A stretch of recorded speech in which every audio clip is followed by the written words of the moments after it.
America बहुत साफ indicate कर रहा है कि वो भारत से रिश्ते बहुत ज्यादा मजबूत करना चाह रहा है और बहुत हद तक ये रिश्ते सुधर भी रहे हैं और दूसरी ओर पाकिस्तान से बहुत दूर जाने की तैयारी में है।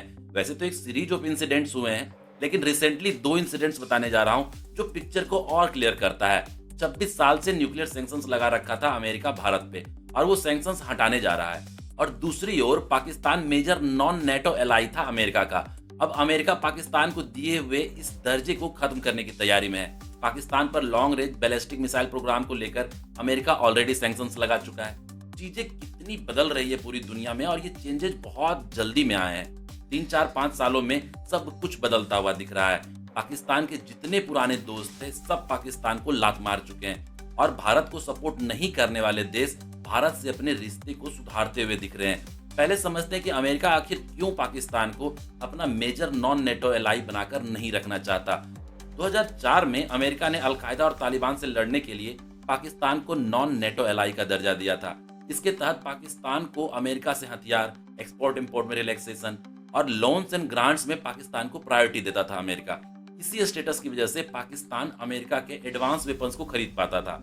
अमेरिका ने पाकिस्तान को अरबों डॉलर की फाइनेंशियल एड और एडवांस वेपन्स दिए थे, लेकिन पाकिस्तान तो अपने आदत से मजबूर अमेरिका से मिले हुए पैसों का इस्तेमाल आतंकवाद से लड़ने के बजाय आतंकवादियों को ही पालने में करने लगा और भारत के खिलाफ टेररिज्म में करने लगा। ऐसी बात तो थी नहीं कि अमेरिकन को कुछ पता नहीं चल रहा था। दे आर स्मार्ट पीपल, वो सब समझते हैं। जिस अलकायदा से लड़ने के लिए पाकिस्तान को अरबों डॉलर मिले थे, उसी अलकायदा का chief Osama bin Laden Pakistan से ही पकड़ा गया था। पाकिस्तान हक्कानी नेटवर्क के खिलाफ सैन्य कार्रवाई करने के बजाय उन्हें पालने पोसने में लगा है। अमेरिका ने पाकिस्तान को क्लियर गाइडलाइन दिया था कि अफगानिस्तान की सरकार के साथ मिलकर हक्कानी के नेटवर्क के मूवमेंट को रिस्ट्रिक्ट करना है। या पाकिस्तान ने जस्ट उल्टा, और अब तो अफगानिस्तान का टॉप दुश्मन बनकर बैठ गया है पाकिस्तान। एक चीनी है जो पाकिस्तान का लास्ट होप है और चीन पर कितना भरोसा किया जा सकता है ये तो पाकिस्तानी भी अच्छे से जानते होंगे। मिला जुला के बात ऐसी है कि Pakistan is bleeding right now और इसमें कोई सरप्राइज की बात नहीं है। आज ना कल तो ये होना ही था। अब समझते हैं कि भारत पर अमेरिका ने न्यूक्लियर सैंक्शंस क्यों लगाए थे और 26 साल बाद ये सैंक्शंस को हटा क्यों रहा है। भारत ने 11 और 13 मई 1998 को राजस्थान के पोखरण में परमाणु परीक्षण किया था।